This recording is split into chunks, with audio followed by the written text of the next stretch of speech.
ಹುಚ್ಚರಾಯ ಸ್ವಾಮಿ ದೇವಸ್ಥಾನ ಶಿವಮೊಗ್ಗ ಜಿಲ್ಲೆ ಶಿಕಾರಿಪುರ ತಾಲೂಕಿನಲ್ಲಿ ಅತಿ ಹೆಚ್ಚು ಜನರು ಭೇಟಿ ನೀಡುವ ಸ್ಥಳ ಇದು ಹುಚ್ಚರಾಯ ಸ್ವಾಮಿ ದೇವಸ್ಥಾನ. ಭ್ರಾಂತೇಶ ಎಂದು ಕರೆಯಲ್ಪಡುವ ಈ ಆಂಜನೇಯನ ಮೂಗಿನ ಮೇಲೆ ಸಾಲಿಗ್ರಾಮವಿದೆ. ಮೈಸೂರು ಪುರಾತತ್ವ ಇಲಾಖೆಯ ವರದಿಯಂತೆ ಈ ದೇವಾಲಯವನ್ನು 1941ರಲ್ಲಿ ವೀರಶೈವರಾದ ಹುಚ್ಚಪ್ಪ ಸ್ವಾಮಿ ನಿರ್ಮಿಸಿದರು ಎಂದು ಹೇಳಲಾಗುತ್ತದೆ. ಒಮ್ಮೆ ಹುಚ್ಚಪ್ಪ ಸ್ವಾಮಿಯ ಕನಸಿನಲ್ಲಿ ಹನುಮಂತನು ಬಂದು ಊರಿನ ದೊಡ್ಡ ಕೆರೆಯಲ್ಲಿ ತನ್ನ ವಿಗ್ರಹವಿದೆ, ಅದನ್ನು ಹೊರತೆಗೆದು ಪ್ರತಿಷ್ಠಾಪಿಸುವಂತೆ ಹೇಳುತ್ತಾನೆ. ಇದನ್ನು ಊರಿನವರ ಬಳಿ ಚರ್ಚಿಸಿದ ಹುಚ್ಚಪ್ಪ ನಂತರದ ದಿನಗಳಲ್ಲಿ ಆ ದೊಡ್ಡ ಕೆರೆಯಲ್ಲಿ ಹುಚ್ಚಪ್ಪನ ಮಾರ್ಗದರ್ಶನದಂತೆ ಜನರು ಅಗೆಯಲು ಶುರು ಮಾಡುತ್ತಾರೆ. ಆಗ ಅಲ್ಲಿ ಆಂಜನೇಯನ ಮೂರ್ತಿ ಸಿಗುತ್ತದೆ. ಅದನ್ನು ಅಲ್ಲಿಂದ ತೆಗೆದು ಬೇರೆ ಕಡೆ ಪ್ರತಿಷ್ಠಾಪಿಸಲು ಜಾಗ ಹುಡುಕುತ್ತಿರುವಾಗ ಊರಿನವರೆಲ್ಲ ಸೇರಿ ಹುಚ್ಚಪ್ಪ ಸ್ವಾಮಿಯ ಮಠದಲ್ಲೇ ಪ್ರತಿಷ್ಠಾಪಿಸಲು ನಿರ್ಧರಿಸುತ್ತಾರೆ.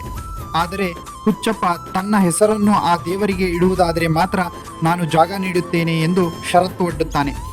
ಷರತ್ತಿಗೆ ಒಪ್ಪಿದ ಜನರು ಅದರಂತೆಯೇ ಆಂಜನೇಯನ ಮೂರ್ತಿಯನ್ನು ಪ್ರತಿಷ್ಠಾಪಿಸಿ ಆ ದೇವಸ್ಥಾನಕ್ಕೆ ಹುಚ್ಚರಾಯ ಸ್ವಾಮಿ ಎಂಬ ಹೆಸರನ್ನು ಇಡುತ್ತಾರೆ. ಈಗಲೂ ಸಹ ಅದು ಹುಚ್ಚರಾಯ ಸ್ವಾಮಿ ದೇವಸ್ಥಾನವೆಂದೇ ಕರೆಯಲ್ಪಡುತ್ತದೆ. ಹೀಗೆ ಆಂಜನೇಯನ ಮೂಗಿನ ಮೇಲೆ ಸಾಲಿಗ್ರಾಮ ಹೇಗೆ ಬಂತು ಅನ್ನೋ ವಿಷಯವನ್ನು ಮುಂದಿನ ವಿಡಿಯೋದಲ್ಲಿ ತಿಳಿಸ್ತೀನಿ. ವಿಡಿಯೋ ಇಷ್ಟ ಆಗಿದ್ದರೆ ಲೈಕ್ ಮಾಡಿ, ಶೇರ್ ಮಾಡಿ. ಮುಂದಿನ ವಿಡಿಯೋಗೋಸ್ಕರ ನಮ್ಮ ಪೇಜ್ನ ಫಾಲೋ ಮಾಡೋದು ಮಾತ್ರ ಮರಿಬೇಡಿ.